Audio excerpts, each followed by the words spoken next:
It says that Iblis, la'natullah alayhi la'natullah, he made himself to a form of a young boy, like an apprentice. And he went to a blacksmith who used to work with metal. And he asked if he could be an apprentice for that blacksmith. And what he did was,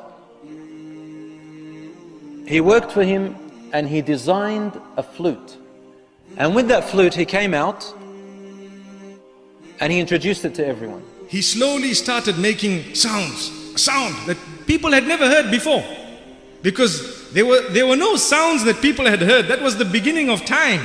And now he created a little drum and he beat it and everybody would come. What's that sound? And they would come around him and watch. Then he got a bit of metal and he started hitting it, and then it created a sound and they came.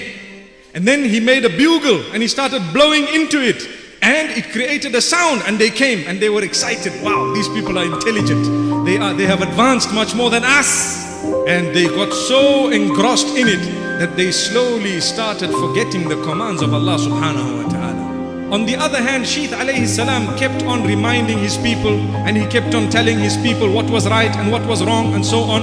And on this hand, we find that shaitan is teaching them how to do evil, how to create evil.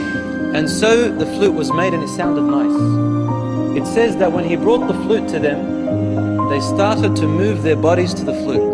When you hear musical instruments, the more you hear, the more every part of your body reacts to it. So they began to dance.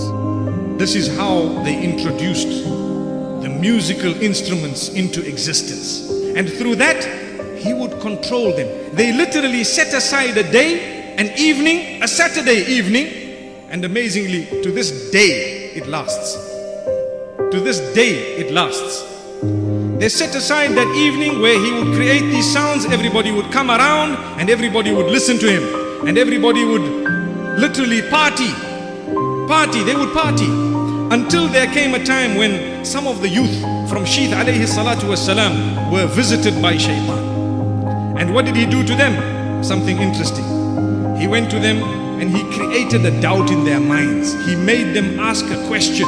He made them question the law of Allah subhanahu wa ta'ala. Why is it that we are not allowed to mix with these cousins of ours, with these relatives of ours? What is the law all about? What is the reasoning? What is so bad about them? It says that the people of the mountain began to hear this flute. Some men were passing by close and they heard the flute. They liked the sound and they went in a direction, because you see, they didn't know where they were. They heard the flute one day and it attracted them and they went towards that direction. And these men, they saw the women of the land. It says that Iblis, la'natullah alayhi la'natullah,